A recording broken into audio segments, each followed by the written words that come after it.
మరి ఇప్పుడు మన కాటమరాయుడు మాట్లాడతారు ఇప్పుడు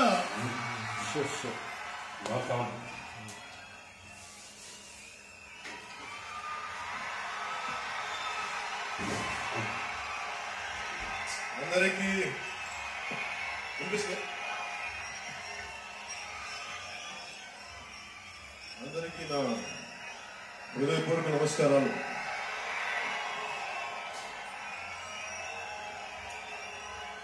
రవిప్రకాష్ గారికి, చౌదరి గారికి నా హృదయపూర్వక నమస్కారాలు. అలాగే వేదిక పైన నాతో నటించిన నా సోదరులకి, నా మిత్రులకి, నా సన్నిహితులకి, ప్రతి ఒక్క నా కో స్టార్స్ అందరికీ నా హృదయపూర్వక నమస్కారాలు.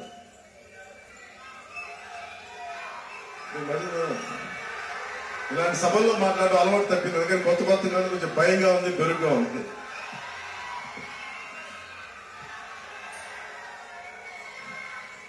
ప్రతి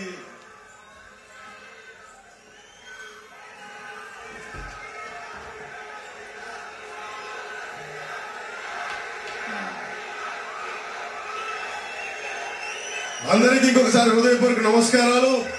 పేరు పేరున ప్రతి ఒక్కరికి. నాకు మీరంటే, మీలో చాలా మంది అభిమానులు మన అభిమానులు రాలేకపోయారు. చాలా చిన్న ఆడిటోరియం అవడం వల్ల మనకు 25,000 మంది పట్టిన ఆడిటోరియం పెట్టుకున్నా కానీ ఇంకా స్థలం సరిపోకపోవడం వల్ల చాలా సమస్యలు ఉంటాయి. కానీ రాని ప్రతి ఒక్క అభిమానులందరికీ పేరు పేరున నేను మీ క్షమాపణ తెలుపుకుంటున్నా.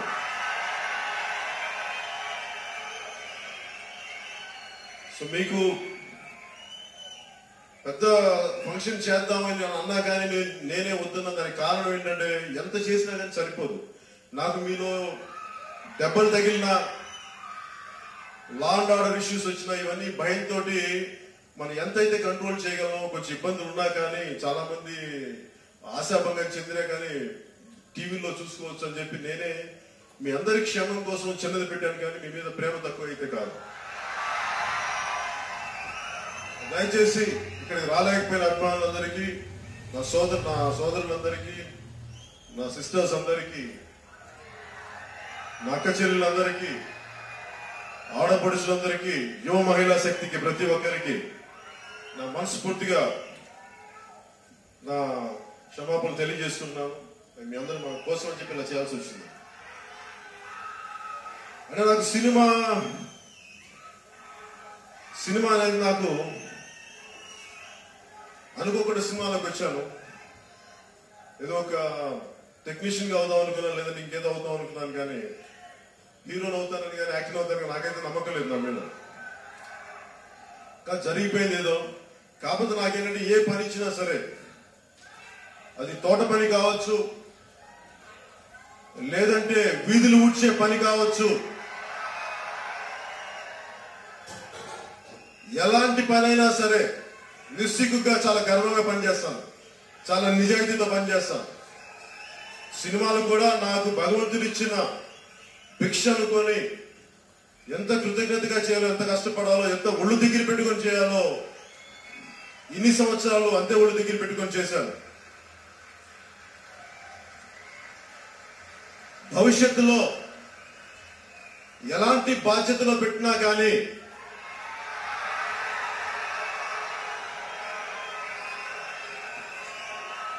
అంటే మీరన్న మాటలు నాకు వినిపిస్తాయి, వినిపించక కాదు. కానీ దాన్ని ఎందుకు స్పందించాలంటే, ప్రతిసారి ఏం చెప్తారంటే ప్రజాక్షేమం కావాలంటే అధికారం అంతిమ లక్ష్యం కాకూడదని నమ్మకంతో రాజకీయాల్లోకి వచ్చాను. జరిగిందా మంచిది, జరగలేదా ఇంకా మంచిది, అంతే. అంతేగాని దాని మీదే నేను ఉండాలి అని కాదు. మీ అందరి భవిష్యత్తు బాగుండాలి. ఎందుకంటే నా బిడ్డ ఒకటి, మీ బిడ్డలు ఒకటి కాదు, మన అందరి బిడ్డలు ఒకటి.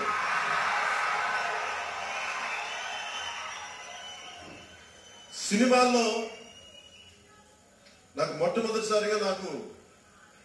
మొదటిసారి సినిమా అయిపోయింది. ఎక్కడమ్మా ఇక్కడ అమ్మాయికి సినిమా అయిపోయింది. తర్వాత గోకులను సీతను చేశాను.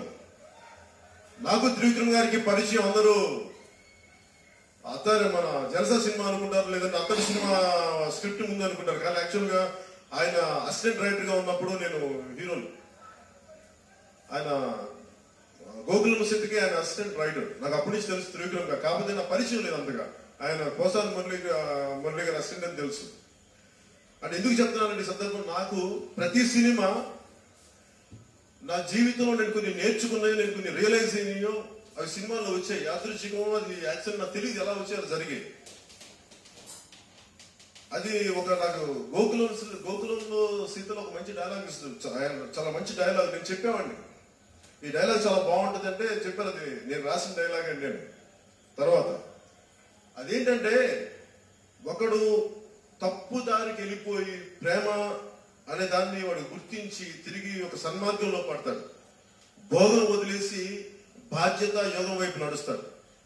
అలాంటి పాత్ర అది ఎందుకు నాకు అనేక రకాల సందర్భాలు నాకు వచ్చి నాకు వెతుకుతున్నప్పుడు నాకు ఆయన రాసిన డైలాగులు నాకు ఎంత కరెక్ట్ గా వచ్చినాయి అంటే, ప్రేమే దైవం, ప్రేమే సర్వం, ప్రేమే సృష్టి మనవుడికి మూలం అని తెలుసుకున్నానని చెప్పి రాసిన త్రివిక్రమ్ గారి డైలాగ్ ఆ రోజు అసిస్టెంట్ రైటర్ గా రాసిన డైలాగ్ నాకు గుర్తుండిపోయిన ఈ రోజు దాకా. ఎందుకంటే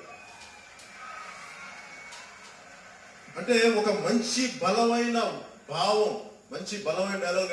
నాకు నా సినిమా డైలాగ్స్ తక్కువ గుర్తుండే నాకు, కానీ ఎప్పుడో చేసిన నన్ను నా రెండో సినిమా డైలాగ్ గుర్తుండిపోయిన అంత గొప్ప డైలాగ్ రాయగలిగిన వ్యక్తి త్రివిక్రమ్ గారు.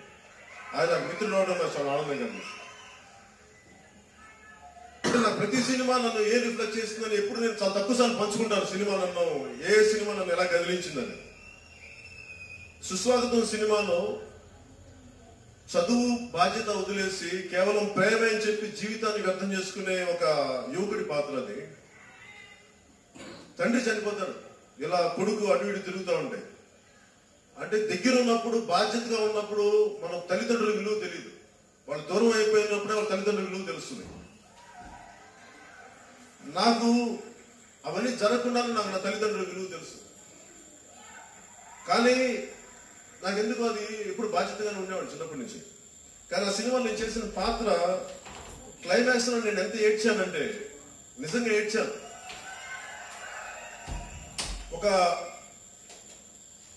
16 టేకులు చేసిన, ఎన్నిసార్లు చేసినది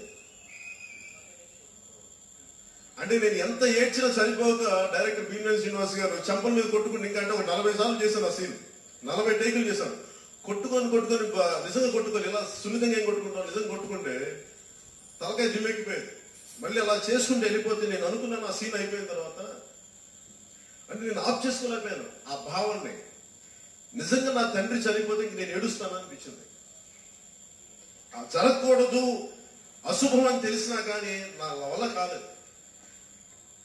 జల్సా చేసే టైంలో మా నాన్నగారు చనిపోతే నాకు ఏడుపు రాలేదు, ఏడ్చేశాను. ఆయన చనిపోవడానికి ఎప్పుడు కొన్ని సంవత్సరాల ముందు ఏడ్చేశాను. 3 రోజుల తర్వాత ఆయన చనిపోయిన చిన్న దినం తర్వాత నేను వెళ్ళి షూటింగ్ చేయాల్సి వచ్చింది జల్సా. అంటే ప్రతి సినిమా తాలూకు ఏదో ఒక అనుభవం నా జీవితంలో నన్ను కదిలించే సినిమా. నేను సినిమాగా చూడలే, సినిమా నా జీవితం, నన్ను కదిలించిన సంఘటనలు, నాలో చాలా రేకెత్తించిన భావాలు అలా ప్రతి జరిగినాయి. తొలి ప్రేమ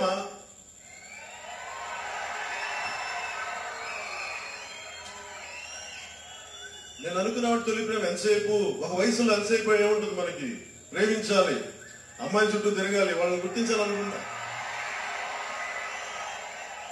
కానీ అప్పటికి నాకేమనిపించిందంటే బాధ్యత లేని ప్రేమ ఏం ప్రేమ అనుకున్నాను. అంటే బాధ్యతలు విస్మరించి అమ్మాయిల చుట్టూ తిరిగి లేదా అమ్మాయిల అబ్బాయిల చుట్టూ తిరిగి బాధ్యతలు మర్చిపోతే మరి మనం తల్లిదండ్రులకు ఏం చేసినట్టు అనే ఆలోచన నాకు కలిగినప్పుడు తొలి ప్రేమ స్క్రిప్ట్ ఎవరో ఒకటి తీసుకొచ్చారు, నాకు కరుణాకర్ అనే వ్యక్తి. సో అలా ప్రతి సినిమా నాలో కదిలే భావాలకి ఏదో ఒక రూపంలో, సినిమా రూపంలో బయటకు వచ్చాయి. అలా ఒక్కొక్క సినిమా చేసుకుంటూ బద్రి అనే సినిమా, తమ్ముడు అనే సినిమా, తొలి ప్రేమ తర్వాత నాకు నిజంగా నేను కష్టపడింది తమ్ముడైన సినిమాకి. ఒక సూపర్ డూపర్ హిట్ సినిమా వచ్చిన తర్వాత దానికి ఫాలో అప్ సక్సెస్ రావడం చాలా కష్టం, జరగదు. నేను నా ప్రాణాలను పణంగా పెట్టేశాను, ఉంటే పోతే పోతాం అని చెప్పేసి. ఎప్పుడో నేర్చుకున్న మార్షల్ ఆర్ట్స్ మళ్ళీ ఇంకోసారి చేయాల్సి వచ్చింది. ఈ రోజుకి ఆ రోజు కార్ల కింద చేసి నా పర్మనెంట్ గా నాకు ఇది వంగిపోయింది. ఆ రోజు చేసింది ఇప్పటికి రాత్రుల్లో ఇట్లా చేతులు తిరిగిపోతా ఉంటాయి. ఒక పిచ్చి ఉన్మాదంతో చేశాను, ఇష్టంతో. అంటే నన్ను ఇంత అభిమానించడానికి నేను ఏమి ఇవ్వాలని. అన్నిటికంటే నేనేం నమ్ముతానంటే మొదటి నుంచి మన భవిష్యత్తుని నిర్ణయించుకునేది మనమే. అది ఒక యువతలో ఉన్న శక్తి, యువకుల్లో ఉన్న శక్తి, మహిళా యువతలో ఉన్న శక్తి, ప్రతి యువతి యువకులో ఉన్న శక్తి. దానిని ఎవరో కూర్చోబెట్టి నువ్వు చెయ్యలేవు, ఇది నీ వల్ల కాదని చెప్పే హక్కు ఎవరికీ లేదని చెప్పడానికి నిదర్శనం తమ్ముడు సినిమా. అది నేను గుర్తించాను, నేను దారి నడిచాను. అలాంటి భావాలు వెతికే వాళ్ళకి ఆ సినిమా ఎంతో కొంత ఒక స్ఫూర్తి కలిగించాలనే ఉద్దేశంతో ఆమె ట్రావెలింగ్ సోల్జర్ అని పెట్టాను. దానికి కారణం ఏంటంటే, నన్ను హద్దులు గీసేది మీరెవరు? బయట సమాజాన్ని నేను అడగదలుచుకుంది. నన్ను హద్దులు గీసేది నేను ఏ స్థాయికి వెళ్ళాలి? నేనంటే నేను కాదు, మీరు ప్రతి ఒక్కరు, ప్రతి ఒక్క యువతి యువకుడు చిన్న వయసు నుంచి మన భవిష్యత్తును రాయగలిగేది పక్క సమాజం, పక్కనోడు కాదు, మనం. మనలో ఉన్న చేతనం, మనలో ఉన్న భగవంతుడి శక్తి, దానిని గుర్తించినప్పుడు మనల్ని ఏది ఆపలేదు. నేను అది చెప్పదలుచుకున్నాను. అంటే మీరెవరు నన్ను ఆపడానికి? నా గ్రోత్ ఎంత? నేను అనుకున్నంత, మీరు అనుకున్నంత కాదు. నేను అనుకున్నంత నేను ఎదుగుతాను, మీరు అనుకున్నంత నేను ఎదగను. అది నా ఒక్కడి గురించి మాట్లాడతారు. నాలాగా నేను చాలా చిన్న స్థాయి నుంచి వచ్చాను. ఇప్పటికీ చిన్న స్థాయిలోనే ఉండటం ఇష్టం. ఆలోచన విస్తృతి పెద్దగా పెంచుకుంటాను, కానీ ఇక్కడ మటుకు అడుగులు భూమికి తాకుండాలని కోరుకుంటాను. భూమికి బలంగా అతుక్కుపోయి ఉండాలని కోరుకుంటాను. అదే నేను పంచుకున్నాను తమ్ముళ్ళు. బద్రీలో ఏం పంచుకున్నానంటే ఇద్దరు అమ్మాయిలు కాదు, అది మీరు గుర్తుంచుకోండి. బద్రీ పేరుకి ఇద్దరు అమ్మాయిలు ప్రేమించిన కథైనప్పటికీ దాంట్లో నాకు ఆ విలన్ క్యారెక్టర్ ఉంటుంది, అమ్మాయి అన్నయ్య క్యారెక్టర్.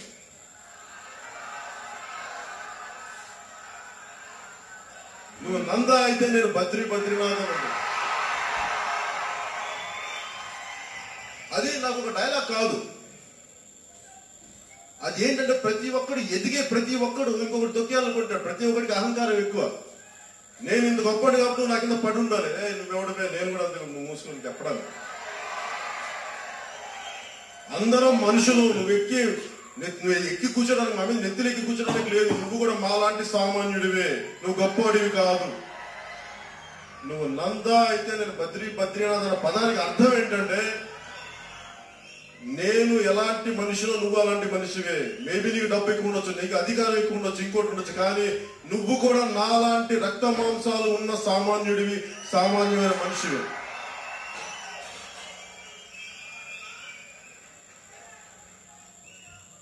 ఖుషీ సినిమాకి వచ్చేటప్పటికి నాకు ఇష్టమైంది ఏంటంటే, నా దేశం, నా దేశాన్ని ఎంత ప్రేమించాలి అదొకటి చెప్పదలుచున్నా. మిగతా లవ్ స్టోరీస్ ఎన్ని ఉన్నా కానీ,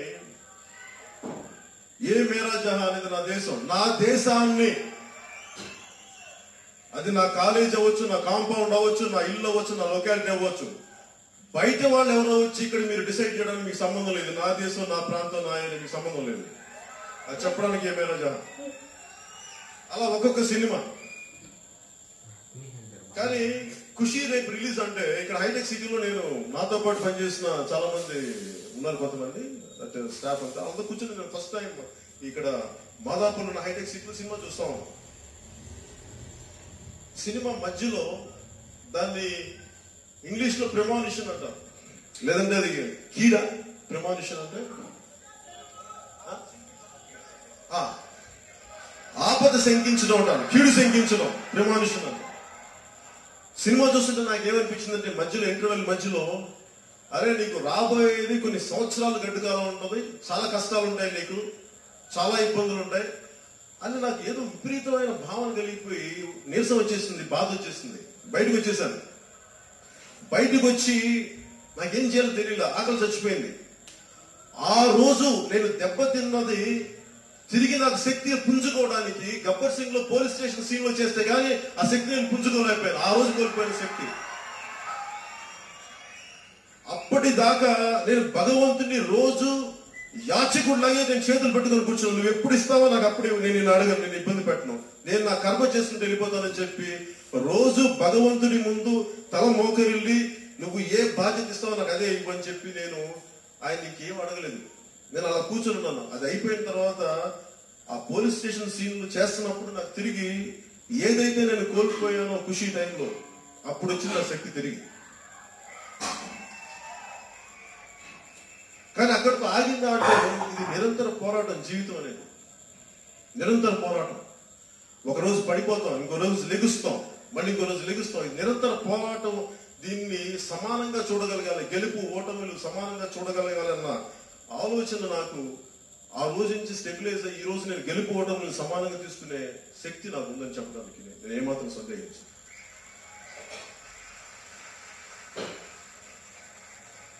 నేను మొన్న హార్వర్డ్ లో మాట్లాడుతున్నప్పుడు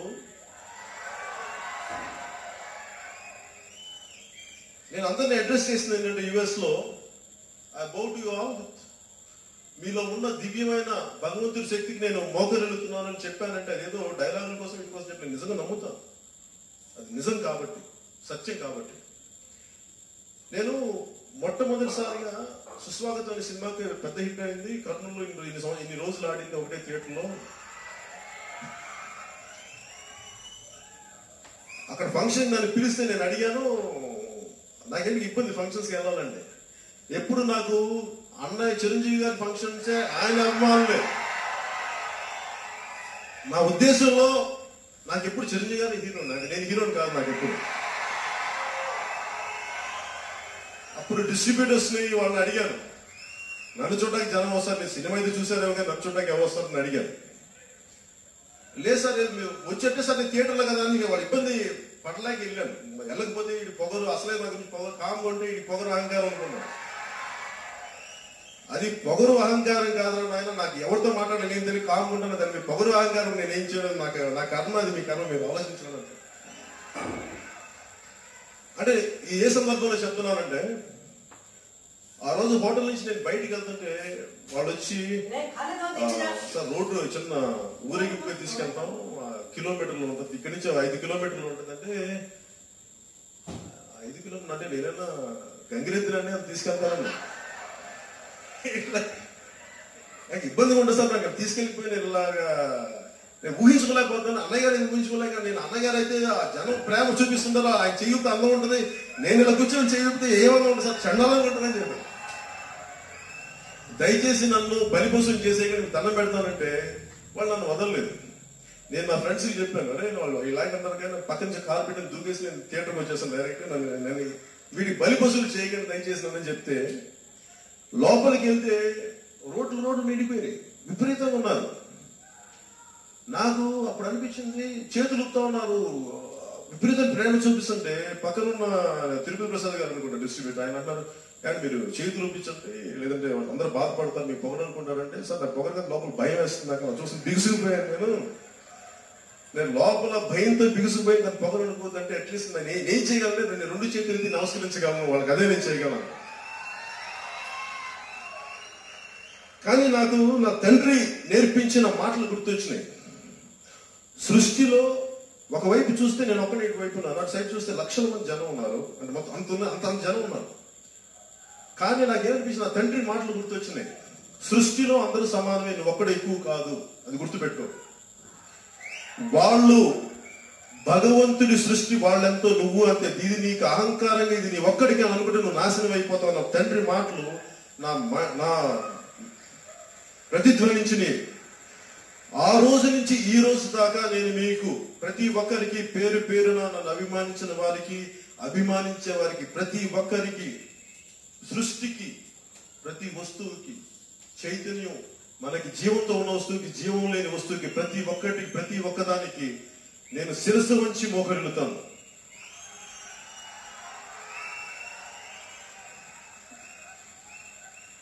ఈ రోజున మేమందరం ఒక ఆలోచనతో ఒక కష్టపడడం, ఒక సినిమా తీసాం, మనందరికీ ఆనందం కలగాలని.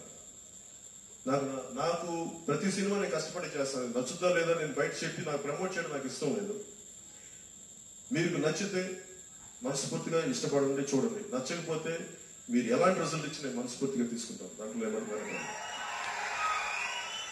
కానీ ఈ సినిమాకి శరత్ మరాలి సినిమా చేయాలనుకున్నప్పుడు నాకు అన్ని రకాల మంచి మిత్రుడు ఆయన. సో ఆయన కోసం సినిమా చేస్తే, అలాగే ఈ సినిమాని అసలు ముందస్తుగా రైటర్గా అనుకున్నప్పుడు ముప్పలే ఆకుల శివ అనే రైటర్ ఉన్నారు. ఆయన ఈ కథని ముందుగా రాయలసీమ ఒక వీరమణి సినిమాని దాన్ని తెలుగులో డబ్ చేయాలంటే దానికి ఇలా కావాలి, రాయలసీమ ప్రాంతానికి బాగుంటుందంటే ఆకుల శివ అనే రాయలసీమ ప్రాంతానికి చెందిన రైటర్ని అడిగి ఆయన ఫస్ట్ ఆయన రాసిన దాన్ని చేసిన తర్వాత డాలీ గారు డైరెక్టర్గా తీసుకున్నాం. డాలీ గారు చాలా సున్నితమైన దర్శకుడు, చాలా బాగా తీస్తారు సినిమా. నాకు ఆయన సినిమా ఎందుకంటే గోపాల దగ్గర నుంచి ఆయనలో చాలా సున్నితమైన హాస్యం ఉండదు. ఆయన హాస్యం నాకు నచ్చదు. ఆయనతో పనిచేయడం నాకు ఎప్పుడు ఎదురు చూస్తాను, బాగుంటుంది ఆయన అట్మాస్ఫియర్. అలాగే అథారిటీ గారు ఇది తీసిన ప్రసాద్ మురళ సినిమాటోగ్రాఫర్ గారికి. కానీ అలాగే నేనెప్పుడు తమ్ముడిని, నేనెప్పుడు అన్నయ్యం కాదు నా జీవితంలో ఎవరికి. మొదటిసారి సినిమాలో అన్నయ్యనయ్యాను.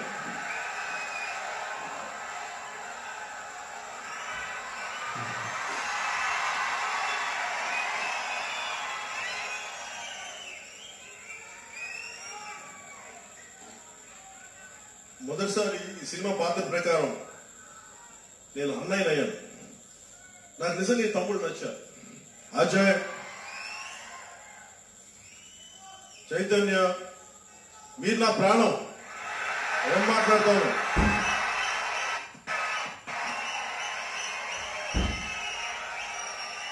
ప్రాణం తమ్ముళ్ళు ఒకట, ప్రాణం వేరు తమ్ముళ్ళు. తమ్ముళ్ళని చెప్తున్నాను కదా.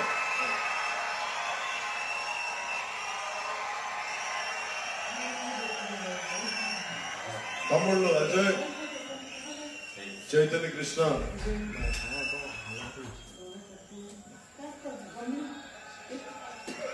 కమల్, కామరాజ్, శివబాలాజీ. దగ్గర పేరు మర్చిపోయాను అందరికి. అలాగే అజయ్, చైతన్య,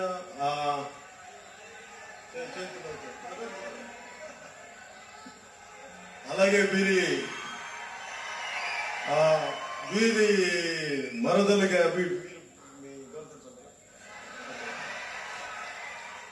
అంటే కథ ఏంటంటే, నాకు అమ్మాయిలంటే ఇష్టం ఉండదు, కానీ వీళ్ళు ఆల్రెడీ ప్రేమలో ఉంటారు. వీళ్ళందరూ కలిపి కాటమరాయిని ఎలా ప్రేమలో ముంచేస్తారు అనేది సినిమా కథ.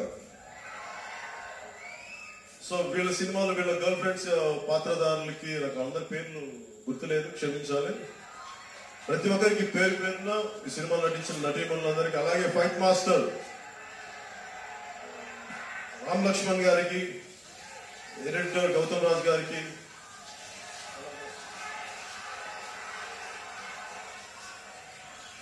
ఆర్ట్ డైరెక్టర్ బ్రహ్మకండ్ గారికి, మిగతా టెక్నీషియన్స్ అందరికీ ప్రతి ఒక్కరికి పేరు పేరున నా హృదయపూర్వక నమస్కారాలు, ధన్యవాదాలు తెలియజేస్తుంటూ,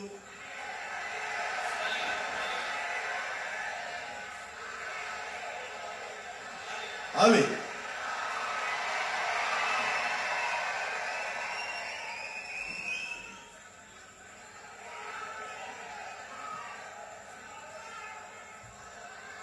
నా చేతిలో శక్తి ఉందని నమ్ముతారా? నా వేలులో శక్తి ఉంది నమ్ముతారా? నేను కదిలించి కూడా డాన్స్ చేయగలను తెలుసా, తాకుండా డాన్స్ చేస్తాను ఇక్కడ.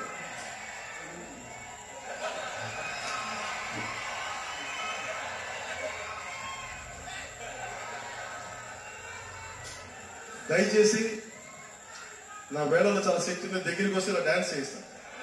జై హింద్, గుడ్ లక్.